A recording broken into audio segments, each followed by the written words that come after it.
بسم اللہ الرحمن الرحیم۔ حضرت مولانا گنگوہی رحمۃ اللہ علیہ نے ایک شخص کو ذکر جہر کی تعلیم فرمائی۔ اس نے عرض کیا کہ حضرت اس سے تو ریا ہو جائے گی، ذکر خفی کر لیا کروں۔ فرمایا کہ جی ہاں، اس میں ریا نہیں ہے کہ گردن جھکا کر بیٹھ گئے، چاہے سو ہی رہے ہوں، مگر دیکھنے والا سمجھے کہ نہ معلوم عرش و کرسی کی سیر کر رہے ہیں یا لوح و قلم کی، تو صاحب اظہار کا نام ریا نہیں ہے۔ یعنی حضرت گنگوہی رحمۃ اللہ علیہ کے فرمانے پر مرید نے یہ خدشہ ظاہر کیا کہ جہر سے ذکر کروں گا تو ریاکاری ہو جائے گی، اس لیے اگر آپ اخفا کی اجازت دے دیجئے، ذکر خفی ہی کر لیا کروں۔ اس پر حضرت نے فرمایا کہ ہاں، بہت عقل مند آدمی ہے، آواز سے ذکر کریں گے تو اس میں تو ریا ہو جائے گی، لیکن سر جھکا کے ذاکروں کی طرح چاہے سوتے ہی رہیں، مراقبے میں پڑے رہیں اور دیکھنے والے دیکھ ہی رہے ہیں، تو کیا اس میں نہیں ہوگی؟ تو بھائی یوں جس کا نام اظہار کا نام ریا سمجھ رہے ہو، تو پھر اظہار سے کون سا کام بچا ہوا ہے؟ یہ حضرت فرما رہے ہیں۔ تو صاحب اظہار کا نام ریا نہیں ہے، یعنی بغیر دکھاوے کی نیت کے کوئی عمل ایسے کیا جائے کہ کسی کو نظر آ جائے، اس کا نام تو ریا نہیں ہے۔ جب اظہار کا قصد ہو اس کا نام ریا ہے، یعنی لوگوں کو دکھانے کا ارادہ بھی ہو کہ لوگ دیکھیں، تعریف کریں، ایسی صورت میں وہ ریا ہوگا۔ باقی یہ ہے کہ کون سی چیز آپ بچائیں گے ریا سے؟ اظہار سے تو کوئی چیز نہیں بچی ہوئی۔ جماعت سے نماز پڑھنا ہے، اظہار سے کیسے بچیں گے؟ جہاں وقت ہو جائے وہاں نماز پڑھنے کا حکم ہے، وہاں ریا سے کیسے بچیں گے؟ تو اگر اظہار کا نام ریا ہے، اپنا عمل ظاہر ہو جانے کا نام ریا ہے، تب تو ریا سے بچنا ہی مشکل ہے۔ کہاں بچیں گے ریا سے؟ تو تعریف صحیح نہیں معلوم ہونے کی وجہ سے خواہ مخواہ ہر عمل کو ریاکاری کے شبے میں پریشان ہیں۔ ارے بھائی، آپ دکھانا نہیں چاہ رہے ہیں غیر اللہ کو تو ختم بات، اللہ کے لیے کر رہے ہیں آپ، ختم، اس میں ریا نہیں ہے، کچھ نہیں ہے۔ فرمایا کہ مسلمانوں کے غلبے کے لیے کی جانے والی تدابیر کی تاثیر موقوف ہے مشیت الہی پر، اور مشیت مسلمان کے لیے موقوف ہے رضا الہی پر۔ اس لیے کہتا ہوں کہ بدون حق جل علی شانہ کے راضی کیے ہوئے اور مشروع تدابیر کو اختیار کیے ہوئے مسلمانوں کو فلاح اور بہبود میسر ہونا محال ہے۔ یعنی جب مسلمانوں کے غلبے اور مسلمانوں کی عزت کے لیے تدابیر کی جا رہی ہوں تو دو باتوں کو ملحوظ رکھنا چاہیے۔ ایک تو یہ کہ خود ہمارے عمل سے اللہ تعالیٰ راضی ہوں۔ اللہ کی رضا کے بغیر اللہ مشیت کیسے کریں گے، ارادہ کیسے کریں گے؟ اللہ ہم سے راضی ہوں گے تو اللہ ہمارے لیے خیر کا ارادہ فرمائیں گے۔ تو اللہ کی مشیت کے بغیر دنیا میں کچھ ہو نہیں سکتا، اور مشیت رضا کے بغیر نہیں ہو سکتی۔ اس لیے ہمیں ترتیب سے چلنا چاہیے کہ جو بھی تدبیر کر رہے ہوں اس تدبیر کے ساتھ مشیت رضا الہی کا ارادہ ہو۔ جو کام اللہ کو راضی کرنے والے ہیں وہ نہ کرے آدمی، اور تدبیریں کریں، جیسے فی زمانی نہ ایجیٹیشن کر رہے ہیں اور ریالی نکال رہے ہیں اور نماز نہیں پڑھ رہے ہیں، نماز کا وقت ہو رہا، فرض نماز ضائع کر رہے ہیں، تو اللہ کہاں راضی ہو رہا ہے؟ جب اللہ راضی نہیں ہو رہا ہے تو خیر کا ارادہ کیوں فرمائے گا ہمارے ساتھ؟ مشیت پر خیر کا وجود موقوف ہے، اور مشیت موقوف ہے اس کی رضا پر۔ اس لیے ایک طرف تو جو ہم کوششیں کر رہے ہوں یہ کوششیں مشروع ہوں، غیر مشروع نہ ہو، شریعت میں اس کی اجازت ہو، ایسی ہم کوششیں کر رہے ہوں، اس کوشش کا فائدہ ہوگا، اور اللہ کو ناراض کرنے والے کام نہ کریں۔ یہ دو چیزیں کریں گے تو پھر ہماری تدبیریں مؤثر ہوں گی۔ یہ فرما رہے ہیں تدابیر کی تاثیر موقوف ہے مشیت الہی پر، اور مشیت مسلمان کے لیے موقوف ہے رضا الہی پر۔ مسلمان کی شرط اس لیے بڑھا دی کہ اللہ غیر مسلموں کے لیے راضی ہونے کا انتظار نہیں کرتا، کیونکہ وہ تو کفر پر ہیں۔ اب وہ کیا راضی کریں گے اللہ کو؟ ان کی کوئی اللہ تعالیٰ سے مانگ ہو یا ان کی کوئی چاہت ہو، چاہے اللہ سے نہ مانگے تو اللہ وہ چاہتوں کو ویسے ہی پوری کر دیتا ہے ان کی، اس میں ان کے رضامندی والے اعمال کا انتظار نہیں کرتا۔ پر مسلمان کے لیے قانون دوسرا ہے۔ مسلمان کے لیے قانون یہ ہے کہ وہ اللہ تعالیٰ کو ناراض نہ کر کے اللہ تعالیٰ سے مدد طلب کرے، یہ مسلمان کے لیے قانون ہے۔ اس لیے مسلمان کی شرط بڑھا دی، تدابیر کی تاثیر موقوف ہے مشیت الہی پر، اور مشیت مسلمان کے لیے موقوف ہے رضا الہی پر۔ اس لیے کہتا ہوں کہ بدون حق جل علی شانہ کو راضی کیے ہوئے اور مشروع تدابیر کو اختیار کیے ہوئے مسلمانوں کو فلاح اور بہبود میسر ہونا محال ہے۔ محال یعنی ناممکن ہے۔ اس کا صرف ایک ہی علاج ہے جو میں تم کو بتلا چکا ہوں، کہ اللہ اور رسول کو راضی کرنے کی فکر اور جائز تدابیر کو اختیار کرنے کی فکر۔ اپنے دوست دشمن کو پہچانو، سلیقہ اور طریقے سے کام کرو، جو کام بھی کرو متحد ہو کر کرو۔ ہر مسلمان دوسرے مسلمان سے اپنے کو چھوٹا سمجھے، اور یہ چھوٹا سمجھنا ہی صورت اتفاق کی ہے، اور آج کل کی یہ ساری خرابیاں بڑے بننے کے نتیجے میں ہیں۔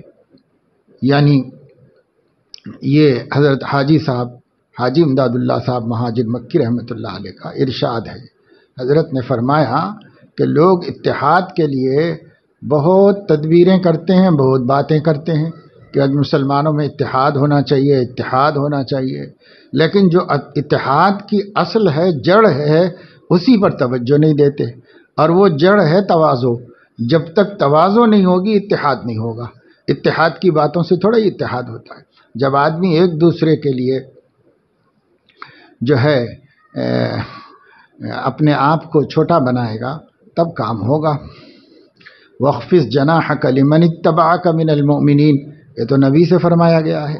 اور مسلمانوں کو باہم بھی بہت ہی ایک دوسرے سے اپنے بازوؤں کو بچھا کر، یعنی تواضع اور عاجزی کے ساتھ رہنا چاہیے۔ جب آپس میں تواضع اور عاجزی ہوگی تو اتحاد ہوگا، اور جہاں انانیت ہوگی وہاں اختلاف ہوگا۔ بڑا بننے کی یہ ساری خرابیاں بڑے بننے کے شوق کی ہیں۔ ہر شخص بڑا بننا چاہتا ہے، دوسرے کو چھوٹا دیکھنا چاہتا ہے۔ اب کیسے اتحاد ہوگا؟ ایسے اتحاد ہو ہی نہیں سکتا۔ اتحاد کے لیے تواضع شرط ہے، اور یہ سب ضروری تفصیل تدبیر مشروع کے واسطے ہے، ان کو اختیار کرو، پھر انشاءاللہ تعالی فتح اور نصرت تمہاری لونڈی غلام بن کر تمہارے ساتھ ہوگی۔ کیا تم نے اپنے سلف کے کارنامے نہیں سنے کہ مادیات کا ان کے پاس نام و نشان نہ تھا، ہر طرح کی بے سر و سامانی تھی، مگر بڑے بڑے قیصر و کسریٰ اور بڑی بڑی منظم جماعتیں غیر مسلم اقوام کی ان سے لرزاں اور ترساں تھیں۔ آخر کیا چیز ان کے پاس تھی؟ وہ صرف ایک ہی چیز تھی جس کا نام تعلق مع اللہ ہے۔ ان کا اللہ تعالیٰ کے ساتھ صحیح تعلق تھا، بس سب اس کی برکت تھی۔ ہمارے اندر اسی کی کمی ہے، اس لیے ذلیل اور خوار ہیں۔ حق تعالیٰ فہم سلیم عطا فرمائیں کہ صحیح طریق پر چلیں اور دارین کی فلاح پر فائز ہوں۔ فرمایا کہ آج کل زمانہ نہایت ہی پرفتن ہے، اس میں تو لوگوں کے ایمان کے لالے پڑے ہوئے ہیں۔ چہار طرف سے بددین، ملحد، زندیق بنانے کی سعی اور کوشش کی جا رہی ہے، اس لیے بزرگوں کی صحبت کی سخت ضرورت ہے۔ دیکھو، 1 صدی پہلے حضرت یہ فرما رہے حالات کے بارے میں، اب 1 صدی کے بعد موجودہ حالات اس میں کئی گنا اضافے کے ساتھ موجود ہیں۔ فرمایا کہ آج کل زمانہ نہایت ہی پرفتن ہے، اس میں تو لوگوں کے ایمان کے لالے پڑے ہوئے ہیں۔ چہار طرف یعنی چاروں طرف سے بددینی، ملحدی، زندیقی چل رہی ہے۔ لوگوں کو بددین بنانے، ملحد بنانے، زندیق بنانے کی سعی اور کوشش کی جا رہی ہے۔ ہر جگہ پورے عالم میں اس کی سعی ہو رہی ہے کہ لوگ ملحد و زندیق بن جائیں، بددین ہو جائیں، اس کی سعی و کوشش ہو رہی ہے۔ پہلے تو رونا یہ تھا کہ صراط مستقیم سے لوگوں کو ہٹا دینا چاہتے تھے، اب صراط مستقیم کا مسئلہ نہیں ہے، اب تو جو تحریکیں چل رہی ہیں وہ انسانیت دشمن ہے. اسلام دشمنی کا دور بھی اب پیچھے نکل گیا. اب انسانیت دشمن ہے. دنیا میں انسانوں کو بھی دیکھنا نہیں چاہتے ہیں. انسانوں کے بجائے سب چوپایوں کی طرح جانوروں میں ایک جانور بن کر رہیں دنیا میں. کوئی دین نہ ہو، کوئی مذہب نہ ہو، کوئی عقیدہ نہ ہو، کسی کا کوئی خدا نہ ہو جس کی پرستش کی جائے، کسی کا کوئی رہنما نہ ہو جس کی اطاعت کی جائے. ایسا چاہ رہے ہیں. ایسی تحریکیں چل پڑی ہیں. اب پورے عالم میں محنت کر رہی ہیں اس کی کوشش کہ بھائی یہ سلسلہ شروع ہو. اس سعی نے عالم عرب کو تو اپنے لپیٹ میں لے لیا ہے. اسی طریقے سے عالم اسلام دوسرے ملکوں کو، لیکن ابھی تک کی اطلاع کے مطابق ہندوستان میں انہوں نے باقاعدہ کام شروع نہیں کیا ہے.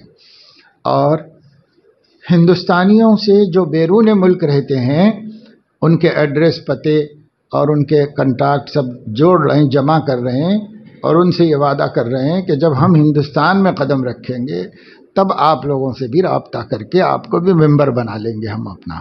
اس ممبر بنانے کے لیے وہ لوگ زن زر اور شراب کی پیشکش کر رہے ہیں کہ ہر شخص وہ شہوت کے معاملے میں آزاد رہے اور کھانے پینے کے معاملے میں آزاد رہے اور دولت کے معاملے میں آزاد رہے. کسی کا مال ہو تم کو جس طرح مل جائے لوٹ لو، اور کسی کی عورت ہو تم جس طرح چاہے فائدہ اٹھا لو، اور ناپاک و گندی چیزیں نشہ کرو، جتنا چاہے کرو اور جیسے چاہے رہو. اور کوئی دین نہیں، کوئی مذہب نہیں، کوئی عقیدہ نہیں. حلال حرام کیا چیز ہے، جائز ناجائز کیا چیز ہے، سب بیکار باتیں ہیں.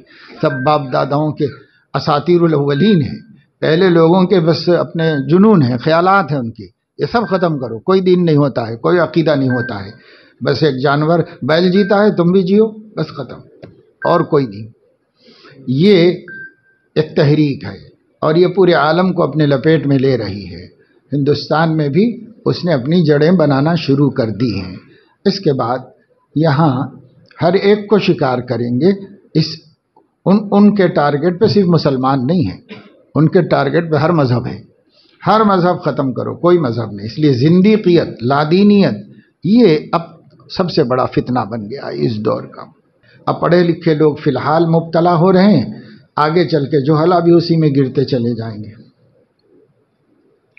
حضرت فرما رہے ہیں ان حالات میں بزرگوں کی صحبت کی سخت ضرورت ہے، اور اس موجودہ زمانے کی حالت کو دیکھتے ہوئے میں تو خاصان حق کی صحبت کے فرض عین ہونے کا فتویٰ دیتا ہوں. ان کے ساتھ وابستہ رہنے سے لوگ اپنے ایمانوں کو سلامت تو رکھ سکیں گے. تو جو چیز شرط ہو دین اور ایمان کی حفاظت کی، اس کے فرض عین ہونے میں کسی کو کیا شبہ ہو سکتا ہے؟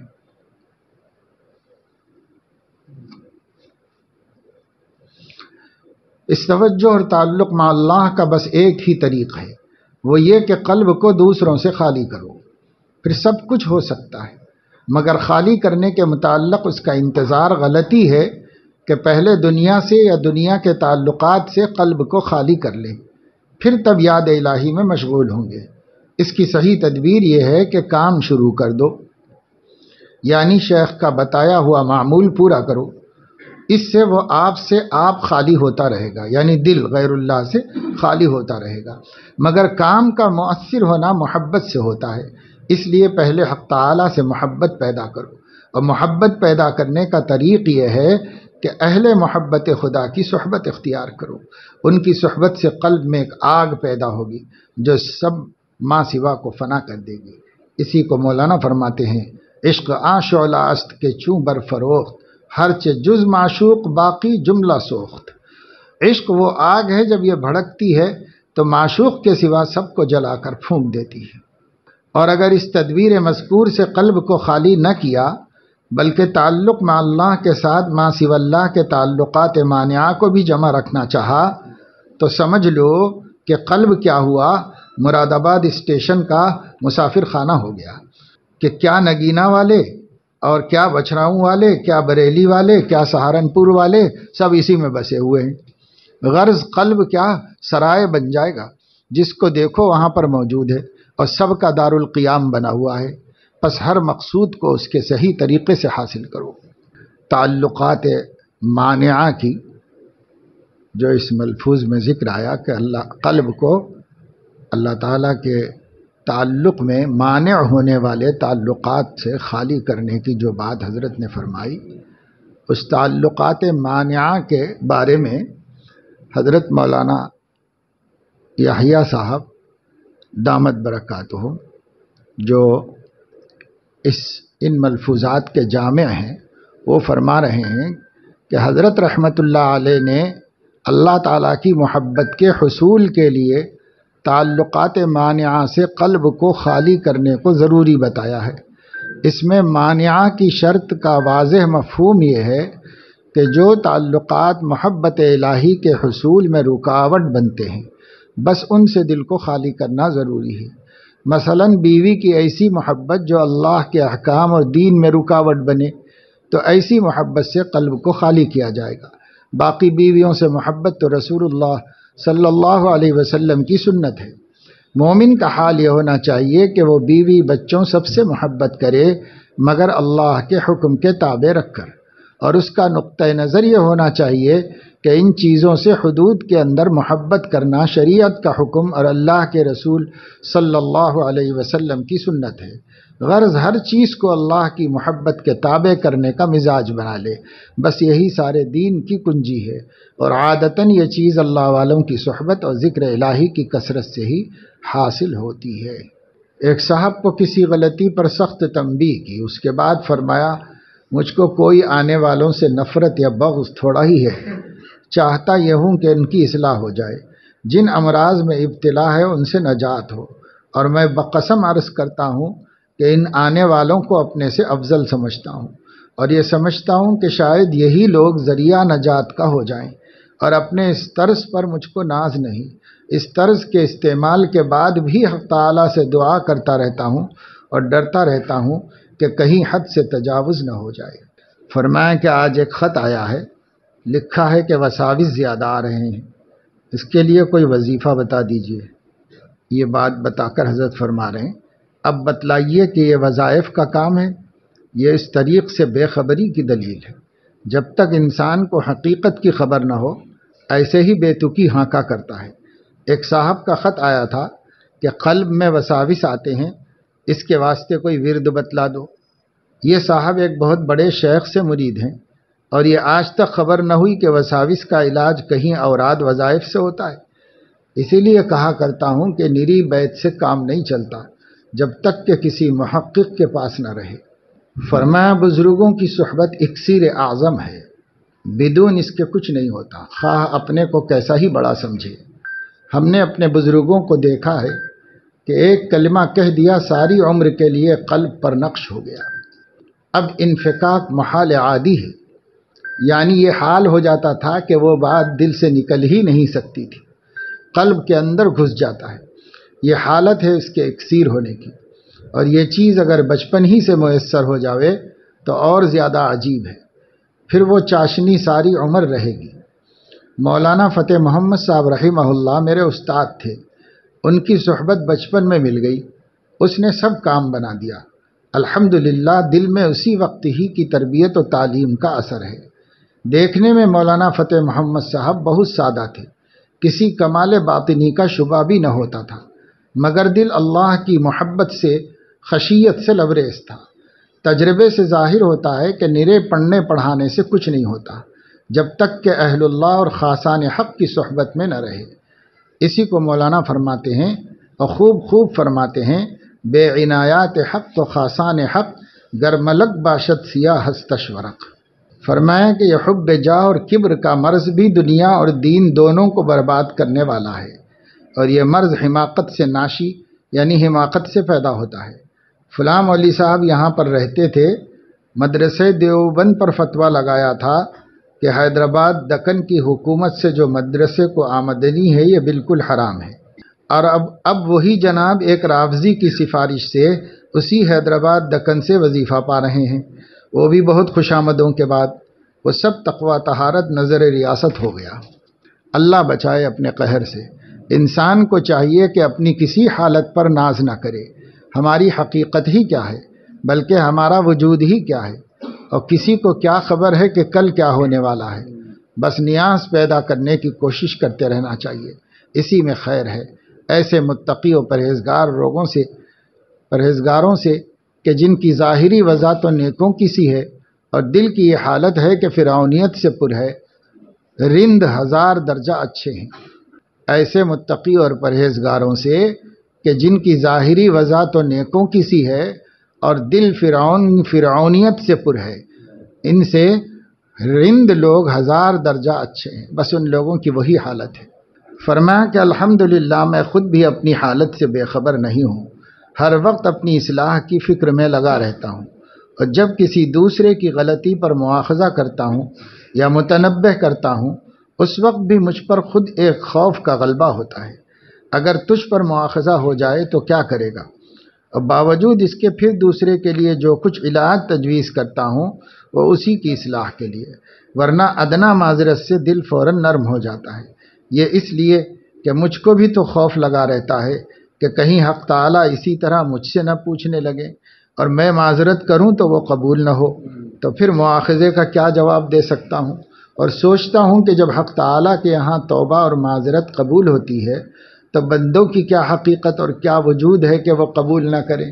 ان سب تصورات کے ساتھ پھر جو میں کچھ مواخذہ کرتا ہوں یا تنبیہ کرتا ہوں وہ اکثر دل کی نفرت سے نہیں ہوتی بلکہ محض لہجے کی تیزی ہوتی ہے، اور جو آثار سے غصے کی سی کیفیت ظاہر ہوتی ہے وہ اصلاح کی مصلحت سے قصدن ہوتی ہے، کوئی اضطراری کیفیت نہیں ہوتی۔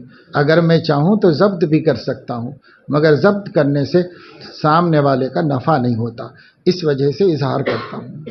آگے حضرت مولانا یحییٰ صاحب دامت برکاتہم فرما رہے، عاجز مرتب عرض کرتا ہے کہ ناظرین کرام اوپر کی عبارت یعنی حضرت کا یہ ملفوظ ایک مرتبہ پھر پڑھیں۔ کیا یہ کسی عام انسان کا حال ہو سکتا ہے؟ یہ حال کسی ایسے ہی مرد خدا کا ہو سکتا ہے جس کا نفس بالکل مردہ ہو چکا ہو۔ سوچئے کس قدر بھٹیوں میں تپ کر ایسا خالص سونا نکل سکے گا۔ بخدا اہل اللہ اور عام انسانوں میں بجز ظاہری جسم کے کچھ بھی مشترک نہیں ہوتا، وہ کچھ اور ہی چیز ہوتے ہیں۔ نواب مولانا حبیب الرحمن شیروانی صدر یار جنگ، جو بڑے عالم، فاضل، دانشور اور مصنف ہونے کے علاوہ ایک ریاست کے نواب تھے اور ریاست حیدرآباد میں وزارت کے اعلیٰ درجے کے عہدے پر فائز تھے، جب یہ حضرت مولانا فضل رحمان گنج مراد آبادی قدس سرہ کے آستانے فقر و درویشی میں حاضر ہوئے تو مبہوت رہ گئے، اور حضرت کے بارے میں اپنا احساس ان لفظوں میں لکھا کہ ہم میں اور ان میں سوائے ظاہری مشابہت کے اور کوئی مشابہت نہیں۔ آگے حضرت تھانوی فرما رہے ہیں کہ یہ حق تعالیٰ کا فضل ہے کہ ضرورت کی چیز وقت پر قلب میں ڈال دیتے ہیں، یعنی جب جو مضمون بیان کرنا ہو یا کسی سوال کے جواب میں مناسب بات کہنی، ضرورت کی چیز وقت پر قلب میں ڈال دیتے ہیں۔ یہ سب حضرت حاجی صاحب رحمہ اللہ کی دعاؤں کی برکت ہے، ورنہ مجھ کو تو علم تو کچھ بھی نہیں ہے۔ اہل اللہ کی صحبت کے قائم مقام اہل اللہ کے ملفوظات بھی مانے گئے ہیں، اسی لیے پڑھے جاتے ہیں کہ کم سے کم ایسی ہستیاں جنہوں نے اپنے آپ کو مٹا کر اللہ کی خوشنودی اور تقرب حاصل کیا اور ایک خاص مرتبے اور مقام پر پہنچے، ایسی ہستیاں اگر ہم کو بر وقت اور ہر جگہ میسر نہ ہو سکیں تو ان کے ملفوظات پڑھیں، اس میں بھی تاثیر ہے۔ یہ قائم مقام ہے، یعنی نائب کا کام دیتے، اس لیے ملفوظات ان اکابر اور بزرگوں کے سنائی جاتے ہیں۔ توجہ اور غور سے سننا چاہیے، ایک ایک بات کو سمجھنا چاہیے اور اسے اپنے اندر تلاش کرنا چاہیے۔ اگر ہمیں اس کی توفیق مل رہی ہے تو خدا کا شکر ہے، نہیں ہے تو عمل کا ارادہ کرنا چاہیے۔ اسی سے آدمی راہ خدا میں آگے بڑھتا ہے، وہ ترقی کرتا ہے۔ اور جتنا پڑھنا پڑھانا ہے یہ سب مقصود کا مقدمہ ہے۔ مقصود تو وہی تعلق مع اللہ ہے اور بندگی اور عبودیت کا پیدا ہو جانا ہے۔ جب تک عبودیت اور بندگی نہیں پیدا ہوگی، اللہ کی غلامی کا احساس نہیں پیدا ہوگا اور اس کے لیے شریعت محمدی کو اپنا راستہ نہیں بنائے گا، اس وقت تک کام نہیں بنے گا۔ اس لیے محض جانکاری، علم، یہ نالج ہے، معلومات انسانی ہے۔ معلومات تو اچھے بھی ہوتے، دنیاوی بھی معلومات ہیں، اگر استفادہ کرے گا تو فائدہ ہوگا، نہیں تو کچھ نہیں ہوگا۔ اسی طرح دینی معلومات بھی معلومات ہی ہیں، اگر ان سے فائدہ اٹھائے گا تو فائدہ اٹھائے گا، نہیں اٹھائے گا تو کچھ بھی نہیں ہوگا، بلکہ الٹا قیامت میں حجت ہو جائے گی۔ تو اس وجہ سے علم پر اکتفا نہ کرے، اور علم کے زمانے کے بعد عمل کے زمانے کی غلط فہمی یا فریب میں مبتلا نہ ہو۔ یہ ایک بہت بڑا نفسانی فریب ہے کہ بار بار دل میں یہ ڈالتا ہے کہ ابھی تو بھائی طالب علمی کا زمانہ ہے، انشاءاللہ بعد میں عمل کی فکر کریں گے، سوچیں گے، ایسا ڈالتا ہے۔ یہ بہت بڑا فریب ہے۔ طالب علمی کا زمانہ تو زندگی بھر ہے، وہ کب ختم ہوگا، لیکن عمل کا زمانہ بھی بلوغ سے لے کے آخری سانس تک ہے، وہ بھی تو شروع ہو چکا ہے۔ اس کی تقسیم ہم کیسے کریں گے کہ بھائی بعد میں دیکھیں گے، جب امام بنیں گے، خطیب بنیں گے، علامہ بنیں گے تب سوچیں گے؟ تب ہم کیسے تقسیم کر سکتے ہیں؟ اللہ نے تقسیم کر دی۔ 15 کے نیچے کو مرفوع القلم رکھا، 15 کے ساتھ ہی قلم اس کا اب مرفوع نہیں ہے، اب رافع القلم ہے، وہ اس سے پہلے مرفوع القلم ہے، یعنی اللہ اس کو درگزر کرتا رہتا ہے۔ فرشتے کو گناہ لکھنے کی اجازت نہیں ہے، لیکن جب وہ 15 سال کا ہو گیا تو اب رافع القلم ہو گیا، فرشتے نے اٹھا لیا ہے قلم، اور سب چیزیں اس کی محفوظ کی جا رہی۔ تو یہ دھوکہ کہ بھئی ابھی تو ہم طالب علم ہیں، ابھی تو یہ پڑھنے لکھنے کا زمانہ ہے، یہ سب بلا وجہ کا فریب ہے، دھوکہ ہے۔ اگر اس زمانے میں موت آ جائے تو کیا جواب دیں گے اللہ تعالیٰ کو؟ اس وجہ سے بلوغ کے ساتھ ہی آدمی کو، ویسے بلوغ کے ساتھ ہی نیک رہنے کے واسطے 7 سال سے محنت کرائی جاتی ہے اسلام میں، اب نہیں ہوئی تو بھی کوئی بات نہیں، لیکن اب تو شعور آ گیا، عقل آ گئی، پتہ چل گیا، کرنے والے کوشش کرتے ہیں۔ جن لوگوں کو توجہ دلائی جا رہی ہے تو توجہ دلا رہے ہیں۔ بعض طالب علم ہے، میں آپ لوگوں کو ہمت اور عمل کے حوصلے کے لیے مثال دیتا ہوں۔ ایک طالب علم اسی سال شریک ہوئے معہد کے اندر، پہلے سال میں اسکول بھی، کالج بھی پڑھنا ہے، دینی تعلیم بھی پڑھنا ہے، بالکل نیا ماحول ہے، ابھی تو ابتدائی عربی صرف نحو وغیرہ سمجھنے میں ٹائم لگ رہا ہے، لیکن جب پہلی مجلس میں سنا کہ بلوغ کے بعد کی نمازیں واجب ادا ہیں، ان کو ادا کرنا پڑے گا، تو اس طالب علم نے مجھے بتایا کہ 180 نمازیں ادا کر چکا ہوں، پچھلی جو چھوٹ گئی تھی میری، اور برابر کوشش جاری ہے کہ جلد سے جلد صاحب ترتیب بن جاؤں۔ یہ شوق ہر انسان میں، ہر عالم، ہر طالب علم میں آنا چاہیے کہ اگر وہ عالم بن رہا ہے تو صاحب ترتیب ہو جائے، اس کے ذمے کوئی نماز باقی نہیں رہنی چاہیے۔ اگر یہ سب ہم کو شوق نہیں ہے تو پھر یہ علم دنیا کے واسطے حاصل ہو رہا ہے، اور دنیا کے واسطے حاصل کرنا سب سے بڑی وعید ہے، اور سب سے بڑا جرم ہے کہ دین دنیا کے لیے حاصل کیا جائے۔ اس لیے بھائی عمل کی طرف توجہ دو، کوئی عمل کرتا ہے تو اس کو دیکھ کے سیکھو، اور کوئی عمل کرتا ہے اس کا مذاق مت اڑاؤ، کوئی اللہ سے ڈرتا ہے تو اس سے خود بھی ڈرنا سیکھو، اس کو صوفی کہہ کر اور یہ کہہ کر اس کا مذاق مت اڑاؤ، ایسا مت کرو، اس واسطے کہ کہیں اللہ توفیق سلب نہ فرما لے۔ اس لیے ڈرتے رہنا چاہیے، علم کے ساتھ عمل آئے، علم کے ساتھ عمل آئے، عمل نہیں آتا تو علم کیا کریں گے؟ نرا علم کوئی چیز نہیں ہے، علم عمل کے ساتھ ہے، عمل کے واسطے ہے، اس لیے اس کی طرف توجہ دو، محنت کرو۔ جتنے طلباء یہاں بیٹھے ہیں یہ سب بالغ ہیں، یہ سب رافع القلم ہے، اس میں کوئی مرفوع القلم نہیں ہے، ان سب کو اللہ کا حساب شروع ہو چکا ہے، اس لیے اپنے ذمے کی نمازیں وقت کا استعمال کر کے ادا کرنا شروع کرو، اور حساب کتاب رکھو کہ اتنی نمازیں فجر کی ادا کر رہا ہوں، اتنی ظہر کی ادا ہو گئی، اتنی نمازیں ادا ہو گئی۔ ہاں اگر کوئی طالب علم صاحب ترتیب ہو، ماشاءاللہ بلوغ سے نماز ہی نہیں چھوڑی ہے اس نے، تو اس کے تو ماشاءاللہ نور علی نور ہے، اب اہتمام اور پابندی آگے رکھی، لیکن ایسے بہت کم ہوتے ہیں، کیونکہ ماحول صحیح نہیں ملا ہوا ہوتا ہے، خود مدرسوں میں تک نمازوں کا اہتمام نہیں کیے ہوئے ہوتے ہیں۔ تو اس وجہ سے اپنے پچھلی نماز بلوغ کے بعد سے حساب کرو، دھیان کر کے جتنا دماغ میں آ سکے اتنے کو مقرر کر دو اور اس کو ادا کرو، اللہ اتنا ہی پوچھے گا۔ اگر اس میں کم زیادہ ہو گیا تو اللہ تعالیٰ معاف کر دے گا، لیکن یہ ہے کہ ایک دفعہ دھیان دے کر اچھی طرح کہ میں نے بلوغ کے بعد سے کب کب نمازیں چھوڑی ہوں گی، دھیان دے کر اچھی طرح سوچ کر پوری 5 نمازیں واجب الوتر کے ساتھ جمع کرو، ڈائری میں لکھو، پڑھتے رہو کم کرتے رہو، پڑھتے رہو کم کرتے رہو۔ بہت وقت ہوتا ہے طالب علموں کے پاس، لیکن فکر نہیں ہوتی، اس وجہ سے اس پہ عمل نہیں کرتے۔ فکر ہوگی تو کریں گے۔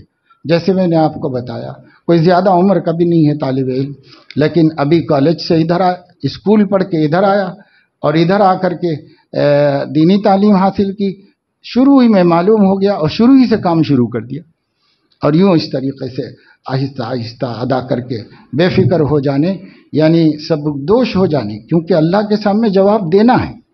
یعنی اول ما یحاسب به العبد یوم القیامت الصلاۃ، پہلی بات قیامت میں نماز کی پوچھی جانے والی ہے۔ اس لیے کم از کم اتنا تو کر لیں طالب علم کہ ان کے ذمے کوئی نماز پچھلی باقی نہ ہو، اتنا تو کر لو۔ کرو گے بھائی؟ اللہ توفیق عمل نصیب فرمائے۔ سبحانک اللہم و بحمدک، اشہد ان لا الہ